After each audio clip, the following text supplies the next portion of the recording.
จะดูว่ามันจะหายเปลี่ยนนี่เอาไปอยู่เนาะเนื้อหานี้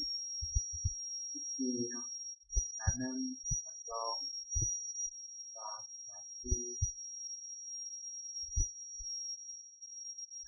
สี่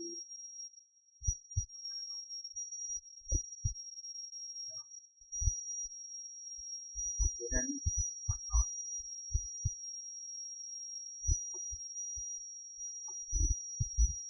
ตัวอย่างบทที่สอง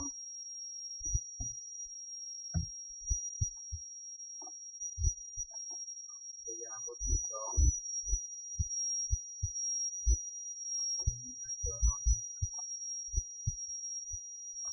มีสองบทนะตัวอย่าง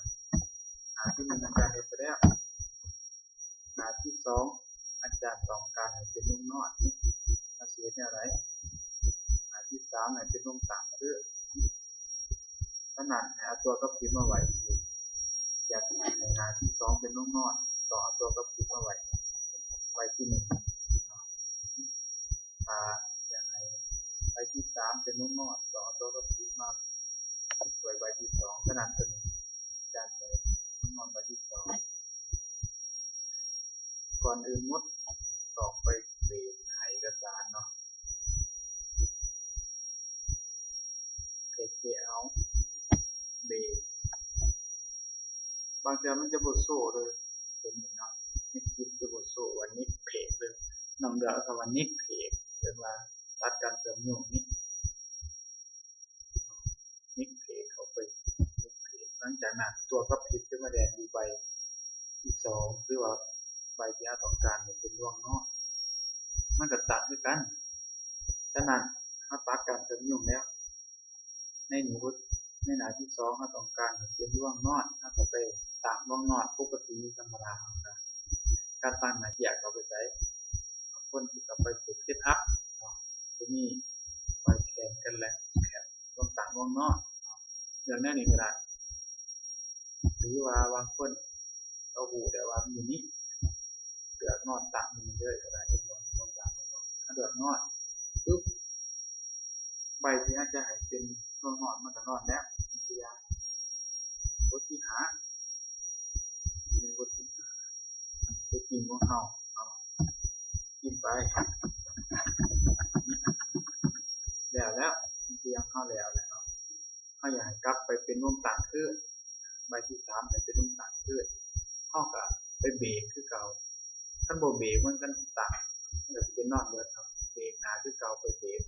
ก่อนจะไปเบรกนิกเบรกตัดการเสริมยุ่งของมันเป็นหลังจากนั้นเขาอยากให้เป็นร่วงต่างเขาต้องมาเดือดเนาะมันเดือดจะมีอะไรเป็นซอยแทนเนาะมันจะได้เป็นร่วงต่างนี่คือการใช้ตัวท่อไว้ใหม่เนาะหนองขึ้นเบิร์ดก่อนอร่อยอาจารย์มีหลายบอกผมหมดอันนั้นจำเขียนขอผมขอขวบเลยล็อกแคปมันยังโซ่เนาะล็อกแคปให้หนีเข้าเลือกล็อกแคปออปชั่นแปลว่าข้อมูลเข้าบอลไลน์ให้รวมมีสามแถวให้รวมสองที่ทำประโยชน์เอาเนาะ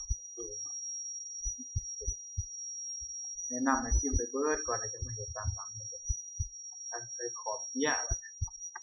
เขามาดีไซน์เนาะสำหรับ2013 2007กับไปเอากันExplorer เห็นบ่บางเทื่อกับที่บ่เซอร์ภาพนี่เนาะให้เฮาเลือกคำว่า border แหละไปมีขอบเนาะให้น้องเขาเลือก art แต่เลือกขอบเกี่ยวตามใจเนาะหลังจากนั้นเอาหมายเป่าโอเคให้เลือกในของแอปไอทีเลือกคำว่า Insert first page only เพื่อว่าเลือกขอบ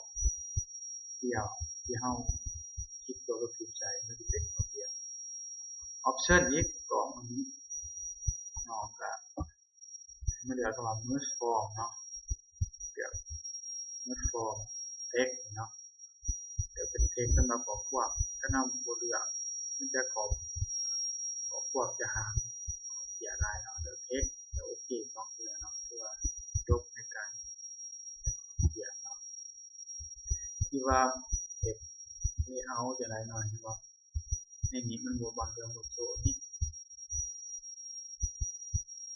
ดีไซน์เบรกหลังจากเบรกมันจะมีคำว่า next page คือนี่หาเกียร์กันตรงต่างตรงนอนไปเดือดต่างนอนไปโอเคไปแต่เราไม่รู้ผ่านบางเรื่องรู้ผ่าน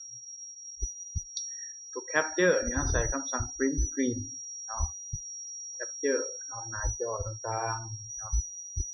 print screen วันไหนขา F12 บอก print screen แต่ก็ว่างใส่ Word ว่างอะไรด้วยว่าไปใส่โปรแกรม Train ตัวอย่างจาก capture กดไปแล้ว print screen เนาะแต่โปรแกรม Train เนี่ยตัวให้โปรแกรม Train ก็คือได้2ว่างโดยที่ง่ายแต่ตัดเอาครับ select คลิกใส่ตัว select คือต้องโปรดท่าสีหลักเอาคัดท่าสีเด็ดคัดด้วยว่า copy อย่างเดียวกันหลังจากนั้นเนาะไปวางตัวตัวอย่างให้เปิดเป็นประมาณเอาวางตัวนี้อะไรเนาะหลังจากนั้นง่ายผูกเนาะเดี๋ยวก็ผูกง่ายใน Office 2003จะง่ายเนาะไม่มีปัญหาเราก็เดินเข้ามาที่ High Tech ง่ายได้เป็นเนาะซ้อนไปมากง่ายเนาะง่ายเป็นแบบเป็นหัวง่ายเป็นในพวกนอนเป็นบทคุ้มคัดหา